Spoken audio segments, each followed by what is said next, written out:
Now, let's merge in that tree that we proxied earlier, and I'll show you how to use that in the scene. So all you have to do is go into Merge. We already have that thing set up with the material on and everything. I'm going to navigate to where it is. Here it is, Tree Proxy, Open. Select it and hit OK. That will merge it in. And there it is, right there in our scene.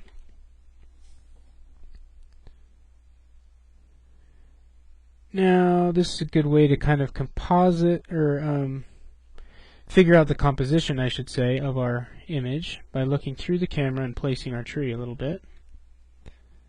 Might have to go into some other views to make sure it's all placed right. I want a tree there. That should cast a nice shadow onto our house. Remember what I was saying about the pivot. Now when I scale it, it'll stay in the ground, but just get bigger and smaller. So that's good. Our pivot is right. Okay, really that's not exactly where I want it. Somewhere like there. Make sure it's kind of at the right level to be sitting right in the ground. Kind of like that, maybe. Let's look at that in the camera. Yeah, that's alright, but let's scale it up. Yeah. Now you can't scale these too much because then the leaves will look gigantic. So you gotta watch that, but I think in this case it'll be fine. You usually want your trees on a different layer.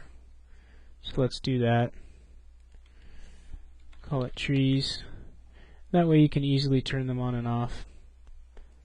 Add that tree to that layer. Because they can start eating up a lot of the display capabilities of your graphics card, because there's still 10,000 polys. Now let's change that color to by layer, just like that. That's clicking on the color there in the Modify tab. Make sure it says by layer right here. So that new layer we set up will determine the color of this thing.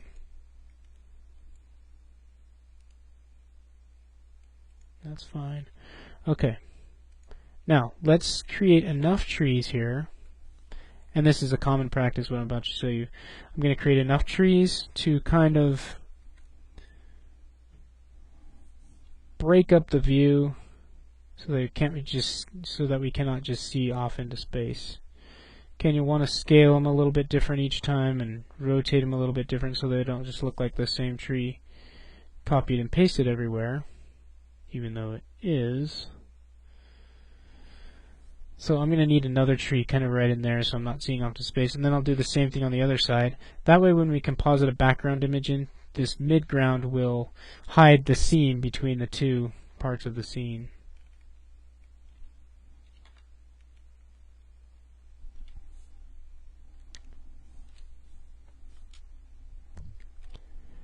Okay, now I've kind of got all my trees placed where I want them.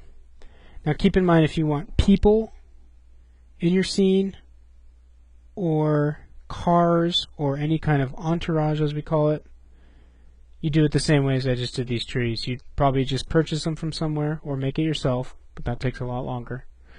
And then proxy it, and then you can use that person.